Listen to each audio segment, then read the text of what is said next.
Hi అండి, welcome to my channel. ఈ video వచ్చేసి ఒక యూస్ఫుల్ వీడియో అని అనుకుంటున్నా. యాక్చువల్లీ చూడండి, మిల్లెట్స్ తోటి జొన్న రొట్టె వేస్తున్నా నా స్టైల్లో. చూడండి, జొన్నలు గోధుమలు అన్ని మిల్లెట్స్ తీసుకున్నా.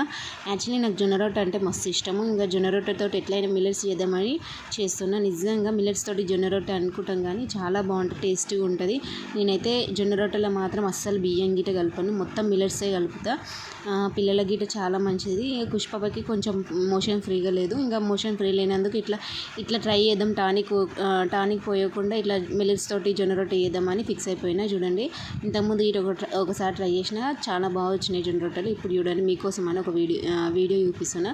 చూడండి, ఇవి వచ్చేసి సద్దలు గోధుమలు మినపప్పు అన్నీ వేసి మిల్లెట్స్ తోటి జొన్న రొట్టె వేసిన. కానీ మస్తు టేస్ట్ ఉంటుంది, నిజంగా చెప్తున్నా. కానీ చాలా బలం గిట్ ఉంటుంది నిజంగా. తైదలు ఇవన్నీ తోటి వేస్తున్నా. ఇవి వచ్చేసి కొర్రలు ఈట చాలా మంచిది అంటుంది కదా షుగర్ పేషెంట్స్కి అని.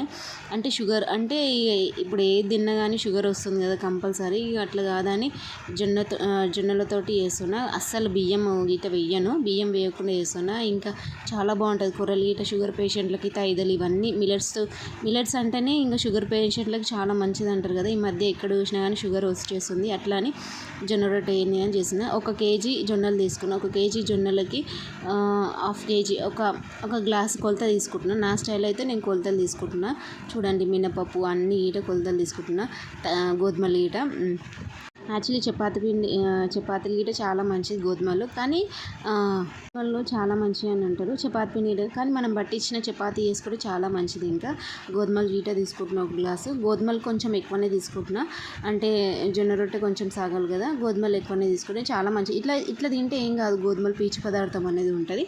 ఇంకా చూడండి, ఈ గోధుమలు తీసుకున్న తర్వాత చూడండి 1 గ్లాస్ తీసుకుంటున్నా. చాలా మంచిది గోధుమలు గిట. అందరు అంటారు మంచిది కాదని, కానీ గోధుమలు గిట చాలా మంచిది. ఇట్లా తీసుకోవాలి, పిండిలాగా తీసుకోకుండా ఇట్లా పీచు పదార్థం ఉంటుంది. మనం ఇంట్లో తెచ్చి పట్టించుకొని చేసుకుంటే చాలా మంచిగా ఉంటుంది. గోధుమలు కొర్రలు ఇంకా మన ఇష్టం, ఏవైనా ఏ మిల్లెట్స్ ఉన్నాయి ఇట తీసుకోవచ్చు. ఇప్పటి నుంచి పిల్లలకి ఇట్లాంటి రొట్టెలు ఇట్లాంటివి చేస్తే చాలా బాగుంటుంది. ఇంకా షుగర్ గీట యాడ్ చేయకుండా, అంటే షుగరు ఏవి యాడ్ చేయకుండా డైరెక్ట్ ఇవ్వడమే బెటర్ వాళ్ళకి. ఇంకా మనం ఉగ్గు చేసినప్పుడు గీట షుగర్ గీట ఏది వేయకుండా, షుగర్ బదులు డేట్స్ అన్న కిస్మిస్లు అన్న ఇట్లాంటివి చేస్తే చాలా మంచిది పిల్లల గిట. నేను ఒకసారి చూపిస్తాను ఉగ్గు ఇట్లా తయారు చేయను. ఇక చూడండి, తైదలు కొంచెం ఎక్కువ. ఇంకా తైదలు కంపల్సరీ చాలా మంచిది అంటారు కదా. తైదలు అనేది చాలా చల్లగా ఉంటుందని అంటారు. చూడండి, రాగిలాగా ఉంటారంట ఈ పిల్లలు తింటే. ఏమంటే తైద పిండి ఇవి తింటే రాగిలాగా ఉంటారంట కదా పిల్లలు. నిజంగా చాలా బండం ఉంటుంది తైదలన్నా, మస్తు గట్టిగా ఉంటానని అంటారు తైదలు తింటే మాత్రం. ఇంకా కొర్రలు, ఇంకా సామలు గీట తీసుకునేది ఉండే కానీ నాకు ఇంకా సామలు దొరకలేదు, లేకపోతే తీసుకుంటుంటే. కొర్రలు గీట చాలా మంచిది నిజంగా చెప్తున్నా. నేను చేసినట్టు చేసిన పద్ధతిలో అండ్ మిల్లెట్స్ తోటి జొన్న రొట్టె తింటే మాత్రం నిజంగా చెప్తున్నా, షుగర్ చాలా వరకు తగ్గుతుంది. అస్సలు బియ్యం గీట వేయొద్దు. నిజంగా చెప్తున్నా, చాలా యూస్ఫుల్ అయిన వీడియో ఇది మాత్రము. అసలు షుగర్ పేషెంట్లకనే అప్పుడే చాలా తక్కువ ఉంటుంది. నేను చేసిన వీడియో మాత్రం షుగర్ పేషెంట్లకి అయితే చాలా యూస్ఫుల్ అవుతుంది నిజంగా. కొర్రలు సజ్జలు ఇవన్నీ చాలా మంచివి. ఇంకా చాలా ఉంటాయి మిల్లెట్స్ గిట. నేను ఇంకా చాలా తక్కువ తీసుకున్నా. ఇవి సజ్జలు చూడండి. అప్పట్లో ఇవన్నీ తింటున్నాను. జ్వరం వస్తేనే అన్నం తింటుండేనంటే, కానీ ఇప్పుడు జ్వరం వస్తే జొన్న రొట్టెలే తింటుండ్రు. జొన్నల గిట చాలా రేట్ ఎక్కువ పెరిగింది. ఇక జొన్నలు అయితే కేజీ 65 అంట, చాలా రేటు పెరిగింది. నేను ఎప్పుడో 4-5 ఇయర్స్ బ్యాక్ ఏమో 40 ఎంతనో ఉండే. ఇప్పుడు మాత్రం జొన్నలకు మాత్రం చాలా రేటు పెరిగింది. జొన్నలకే అని కాదు, మిల్లెట్స్ గిట అన్నిటికీ రేటు పెరిగింది. నేను తీసుకుంటే మాత్రం చాలా రేటుని. ఇంకా మినపప్పు గిట చాలా మంచిది. ఇంకా పొట్టు మినపప్పు దొరకలేదు నాకు. పొట్టు మినపప్పు గిట చాలా మంచిది. నాకు పొట్టు మినపప్పు దొరకలేదు కాబట్టి నేను తీసుకోలేను. చూడండి, పొట్టు లేకుండా తీసుకున్నాను నేను. ఇంకా దొరికితే నేను గిట తీసుకున్నాను. చూడండి, అన్నీ కలిపిన తర్వాత గ్రైండర్ గిన్నెకి పంపిస్తే అయిపోతుంది. నిజంగా చాలా మంచిది, నిజం మస్తు అనిపిస్తుంది. ఇట్లా ఒక్కసారి ట్రై చేయండి. షుగర్ పేషెంట్లకు అయితే చాలా మంచిది, బీపీ పేషెంట్లకి గిట. అంటే ఇట్లాంటి రొట్టె వేసుకుంటే రోజుకొక రొట్టె తిన్నా చాలు, వాళ్ళకి షుగరు ఏమైనా ఉన్నా గిట, ఏ వ్యాధులు ఉన్నా గిట పోతుంది నిజంగా. అసలు ఇంకా పిండి అదంతా పట్టించేసరికల్లా పని అయిపోయింది. ఇక గోకరకాయ ఈట ఇంట్లో పని ఉండే, ఇంకా ఇంట్లో పని ఉన్న గోకరకాయ ఈట కోసేసిన. ఇంకా చింతకాయ చట్నీ వేద్దామని ఫిక్స్ అయిపోయినా. ఇది వచ్చేసి లాస్ట్ ఇయర్ చింతకాయ వచ్చాడు. ఇంకా చింతకాయ పోసేద్దామని అనుకున్నా. ఇక పచ్చికాయలు కంపల్సరీ అవసరం ఉంటుంది చింతకాయ చట్నీకి. చాలా రోజులు అయింది చింతకాయ చట్నీ కానీ పోసాను వేద్దామని చింతకాయ చట్నీ నూరుకున్నా. మిక్సీ పట్టేసిన. కొంచెం ఉప్పు, కొంచెం చింతకాయ చట్నీ, మిరపకాయలు మాత్రం చాలా పడతాయి చింతకాయ చట్నీ గీట. ఇంకా అట్లా అని మీరు ఇంకా చాలా రోజులు అయింది ఏ కర్రీస్ లేకుండా కానీ చట్నీలు వేసుకొని తింటారా అని ఇక చట్నీ రుబ్బుకున్న. చట్నీ నిజంగా మస్తు ఉంటుంది చింతకాయ చట్నీ మాత్రము మస్తు టేస్ట్ ఉంటుంది. వేడివేడి అన్నంలో తింటే మాత్రం సూపర్ ఉంటుంది. ఇంకా చాలామందికి అయితే నెయ్యి వేసుకొని తింటారు కానీ బేసిక్గా నాకైతే నెయ్యి అస్సలు నచ్చదు. నాకైతే అస్సలు నచ్చదు. ఒకసారి ఇట నెయ్యి వీడియో చూపిస్తా ఎట్లా వేయాలని. ఆర్గానిక్ నెయ్యి ఇంట్లో హోమ్మేడ్ నెయ్యి ఎట్లా వేయాలో చూపిస్తా ఒకసారి ఇట. ఇంకా చూడండి పోసేసి ఇది వచ్చేసి చాలా రోజుల వరకు ఉంటుంది ఈ చట్నీ ఇట. ఒక 1 month వరకు ఇట్లనే ఉంటుంది. మేము ఎప్పుడన్నా చేయాలనుకుంటే ఎప్పుడైనా కర్రీస్ గీట తినబుద్ధి కాకపోతే ఇట్లాంటి చట్నీ చేసి పెడితే ఒక 1 month వరకు, ఒక 2 weeks వరకు ఇట్లా కంపల్సరీ ఉంటుంది. కానీ అన్ని రోజులు ఏమి ఉండదు లేండి, అప్పటికల్లానే అయిపోతుంది. ఒక 1 week, మెయిన్ అయితే 1 week వరకు ఉంటుంది. చూడండి చట్నీ చూడండి, చూస్తుంటేనే టెంప్టింగ్ ఉంది కదా. ఇంకా చట్నీ వేసేసరికల్లా ఇక గిన్నెలు అయితే చాలా అయినాయి. గిన్నెలు చూడబుద్ధి కాలేదని గిన్నెలు తోమేసిన. ఇంకా నాకైతే కుష్పాప ఉంది కదా, కుష్పాపతో అయితే రోజు ఒకటే పని నాకు. ఇక చూడండి బట్టలు చూడండి ఉతికినా కానీ అస్సలు మడత పెట్టలేను, అస్సలు టైమే దొరుకుతలేదు. ఇక కుష్పాప అయితే ఫుల్ సతాయిస్తుంది.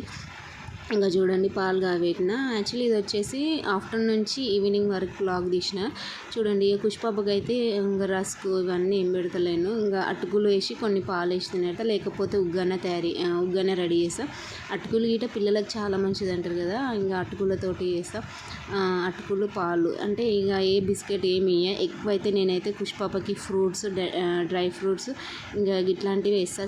ఆర్గానిక్ టైప్ వేస్తా. ఇంకా షుగర్ ఇట్లాంటివి అయితే ఏమి బిస్కెట్స్, రస్కులు అయితే ఏమి అసలు పిల్లల గిట చాలా అసలు మంచిది కాదు. ఇట్లాంటివి చేస్తేనే అప్పుడప్పుడు మంచిగా ఉంటుంది.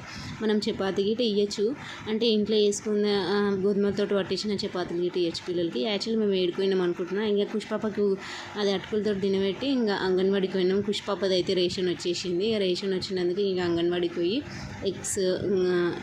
ఎగ్స్ పిండి ప్యాకెట్ గీట తీసుకున్నాం. ఇంకా పిల్లలకైతే ఇంకా కుష్పాప అయితే కంపల్సరీ పిల్లలకైతే నెలకు వెయిట్ ఎంత ఉండ్రు, హైట్ ఎంత అయినరు అనేది కంపల్సరీ కోర్చుకుంటారు. కంపల్సరీ అంగన్వాడి గీట వెళ్ళాలి. వాళ్ళు ఎంత హైట్ పెరిగినారు, వాళ్ళు ఎట్లున్నారు, ఇంకా మనకి ఏమన్నా పిల్లల గీట ఏమన్నా మందులు గీట ఏమన్నా కావాలంటే ఫీవర్ గీట కావాలంటే నిజంగా గవర్నమెంట్ నుంచి అయితే చాలా బాగుంటుంది. నిజంగా ఇది మాత్రం చెప్పొచ్చు పిల్లలకైతే. మెయిన్ అయితే ఇక కుష్పాప ఎగ్స్ వచ్చేసినాయి, పిండి ప్యాకెట్ వచ్చేసి. ఇంకా కుష్పాప అయితే ఈ మధ్య అయితే మస్తు అల్లరి చేస్తుంది. ఇంకా పిచ్చిలు ఎత్తుంది చూడండి, అస్సలు చెప్పిన మాట వింటలేదు. ఆడ నుంచి వచ్చేసరికల్లా స్నానం చేపించేసిన. చూడండి బొట్టు పెట్టియాలంటే మాత్రం పిచ్చి లేస్తుంది నిజంగా. ఒక 5-6 times అయినా చెడగొట్టుకుంటుంది అనుకుంటా. అస్సలు పెట్టనియదు. ఎంత చేసినా ఇట బొట్టు మాత్రం అస్సలు పెట్టని. చూడండి పెడుతుంటేనే పెద్దగా వచ్చేసింది. మళ్ళీ ఎన్నిసార్లు దుడిపేసినా కానీ మళ్ళీ ఖరాబ్ చేసుకుంటుంది. అస్సలు చెప్పిన మాట అయితే అస్సలు వినదు. చూడండి అస్సలు గీట చూడండి బొట్టు ఎన్నిసార్లు ఒక 5-6 times అయినా, రోజుకి 5-6 times అయినా పెడతా. అస్సలు పెట్టినప్పుడల్లా చెడగొట్టుకుంటున్నాను. ఇంకోటి వచ్చేసి నేను బ్లాక్ కట్కి యూజ్ చేస్తాను. ఈ కుష్పాపకి అయితే అంటే బ్లాక్ది బొంబాయి బొట్టు యూజ్ చేస్తాను. అంటే కాటిక పెడుతుంటే ఇంతకుముందు, కానీ ఇంకా కొంచెం పెద్ద అయిందని బొట్టు సీసా పెట్టేస్తున్నా. చూడండి మొత్తం అసలు ఇంకా పుష్పప్ప గిడ స్నానం చేపించిన కదా, 2 జుట్లు వేసిన. చాలా రోజులు అయింది 2 జుట్లు వేయక. నిజంగా పుష్పప్పకి అయితే మస్తు ఉంటుంది 2 జుట్లు మాత్రము. కానీ అక్కడ ఇక్కడ మళ్ళీతోనే ఉంటుంది, వేయించుకోదు అస్సలు. పిచ్చి లేపిస్తుంది తెలుసా అసలు. జుట్టు వేయాలన్న ఇట పిచ్చి లేస్తుంది. కానీ ఓపికతోటి వేయాలి. ఇంకా పిల్లలు కదా, ఇక ఇట్లే కంపల్సరీ ఎట్లయినా కొంట శాతలు చేస్తూనే ఉంటారు. ఇక అవి భరించక తప్పదు. ఇంకా చూడండి ఆల్మోస్ట్ పుష్పప్ప ఇంకెక్కువ అసలు ఘోరంగా అయితే కొంట శాతాలు అయితే ఫుల్ చేస్తాయి. ఇంతకుముందు అసలు ఇట్లా లేకుండే, కానీ ఇప్పుడిప్పుడే ఇట్లా అవుతుంది. చాలా ఘోరం అవుతుంది పుష్పప్ప గీట. కానీ ఇప్పుడు మాటలు వస్తున్నాయి పుష్పప్ప గీట. చాలా క్యూట్గా మాట్లాడుతుంటే ఇట ఎంత ముద్దుగా అనిపిస్తుందో మాట్లాడుతుంటే నిజంగా. చూడండి 2 జుట్లు వేసి ఎంత బాగుంటుంది, ర్యాబిట్ లాగానే ఉంటుంది. నాకు మస్తు ఇష్టం 2 జుట్లు వేయాలని. కానీ ఎప్పుడు వేయించుకోదు. ఏదైనా ముందర ఏదైనా ఆడుకునేది ఉంటేనే వేయించుకుంటుంది. కానీ చూడండి అసలు పని ఉండడం వల్ల గిట్ట నేను 2 జుట్లు వేయడం అసలు కుదరదు. ఎప్పుడన్నా ఇంకా నాకు కుదిరితేనే వేస్తా, లేకపోతే ఏంటంటే ఒక జుట్టు వేసేస్తా. ఈ జుట్టు గీట చూడండి ఆల్మోస్ట్ 3 years అయింది. 3 years ఏం పడ్డాయి. పుట్టెంటికలు గీట తీయలేము. చూడండి జుట్టు మాత్రం మస్తు పెరిగింది పుష్పప్పకైతే. ఇంకా మంచిగా రాలేదని అనిపించింది. అందుకే మళ్ళీ తీసి ఇంకోసారి వేసిన జుట్టు. నాకైతే ఈ పుష్ప జుట్టు అయితే మస్తు ఇష్టం ఉంటుంది. చూడండి ఎంత క్యూట్గా సిల్కీగా ఉంటాయి, నిజంగా చెప్తున్నా. సిల్కీ ఉంటుంది హెయిర్ మాత్రము. అసలు నాకు మస్తు ఇష్టము. చూడండి ఎంత బాగా వేయించుకుంటుంది. ముందలేదని ఉంటేనే వేయించుకుంటుంది ఇంత బాగా, లేకపోతే నా అస్సలు ఉండదు, ఎప్పుడో ఉరుకుతూనే ఉంటుంది. చూడండి జుట్లు అయితే బాగానే వచ్చినాయి కదా. 2 జుట్లు ర్యాబిట్ పిల్లలాగా క్యూట్గా బాగుంటుంది పుష్ప అయితే చూడనికి ఈట. ఒకసారి తల పైకెత్తమ్మా అంటే ఒక్కసారి గిట వెతుకుతలేదు, చూద్దామంటే ఫేస్ గిట అసలు చూడనీయదు. ఎప్పుడు చూసినా దెబ్బలు తగిలించుకుంటూనే ఉంటుంది. ఫేస్కి అయితే ఏదో ఒకటి మరక పెట్టుకుంటున్నాను. అయ్యా మేము ఇంకా ఈసారి ఏం మరక పెట్టుకోలేదు. చూడండి తల పైకెత్తమంటే ఎత్తది, గిట ఎత్తది, ఏమనంటే కొడుతుంది. ఎవరిని చూడదు, కొడుతూనే ఉంటుంది అస్సలు. చూడండి ఎంత ఏమనంటే జోక్ ఏంటంటే మమ్మీని గిట అక్కడనే అంటుంది పుష్పప్ప. ఆల్మోస్ట్ ఇంకా చూడండి పిండి పట్టించుకొని వచ్చినాము మొత్తము. అదే మిల్లెట్స్ తోటి జొన్న రొట్టె అన్న కదా, మొత్తం మిల్లెట్స్ తోటి జొన్న రొట్టె అదేమంటే పిండి పట్టించుకొని వచ్చినాము. యాక్చువల్లీ పుష్పప్ప కోసమే చేసిన రొట్టెలు. చూడండి ఎంత బాగా వచ్చినాయి జొన్న రొట్టెస్, చాలా స్మూత్గా వచ్చినాయి, మెత్తగా గీట్ వచ్చినాయి. అసలు అనుకోలేదు కానీ మంచిగా వచ్చినాయి. నా వీడియో యూస్ఫుల్ అయితే నచ్చితే లైక్ అండ్ సబ్స్క్రైబ్ చేయండి.